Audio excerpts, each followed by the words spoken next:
Почему спустя 20 лет мы все еще возвращаемся в игру 2008 года? Ни одна игра от Insomniac, даже новенький Marvel Spider-Man 2, до сих пор не дала нам такого чувства свободы в воздухе и такой мрачной атмосферы зараженного Нью-Йорка. Но у Web of Shadows была одна огромная фатальная проблема. Она была абсолютно мертвой для модеров. Почти 2 десятилетия мы были заперты в клетке, созданной разработчиками, до сегодняшнего дня. То, что вы видите на экране, это не баг, это исторический прорыв. Это первый шаг к полному изменению игры. Добро пожаловать на Grail Knight. И сегодня я расскажу, как модеры взломали код лучшего паука и покажу моды, которые превратят вашу игру в абсолютный next gen.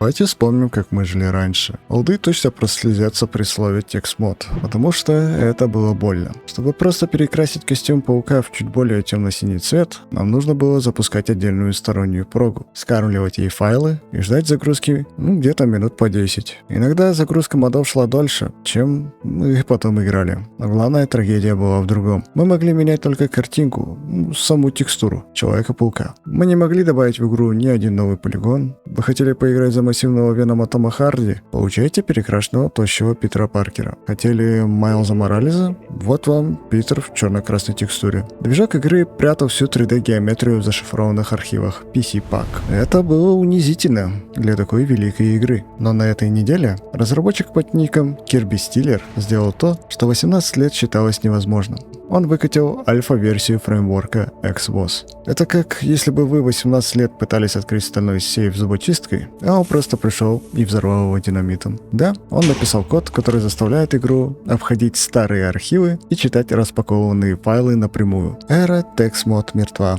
Теперь мы можем загружать в игру полноценные кастомные 3D-модели. В качестве пруфа автор закинул в игру гигантский летающий куб вместо паука. Выглядит угарно, но этот куб — символ победы комьюнити.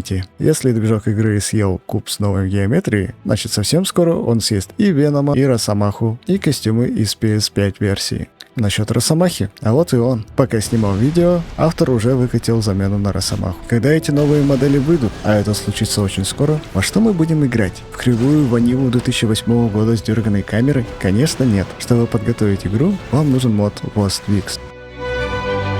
Это ультимативная панель разработчика, которая доделывает игру. Во-первых, визуал. Надоела стандартная погода. Пара кликов в меню, и у вас глубокий нуарный ливень. Тени ложатся правильно, атмосфера просто 10 из 10. Во-вторых, боевка. Помните, как бесила местная камера, когда прыгали в толпу врагов, а она перепрыгивает туда-сюда обратно. WastWix жестко фиксирует прицел. Теперь вы контролируете каждый паутинный рывок. А если вам было слишком легко, заходите в спаунер, делайте врагов бессмертными и тренируйте тайминги воздушных комбо часами. Вы буквально можете превратить игру в хардкорный слэшер уровня Devil May Cry. Что все это значит для нас, простых игроков? Прямо сейчас, пока вы смотрите этот ролик, на Discord-серверах модеров кипит работа. Ребята уже изучают, как правильно конвертировать модели из последних игр Insomniac. Мы на пороге золотого века Web of Shadows. Скоро мы сможем перепроходить эту легендарную историю за полноценного Венома с его реальными габаритами. Мы сможем увидеть графику, достойную 2026 года, но с той самой лучшей боевкой в серии.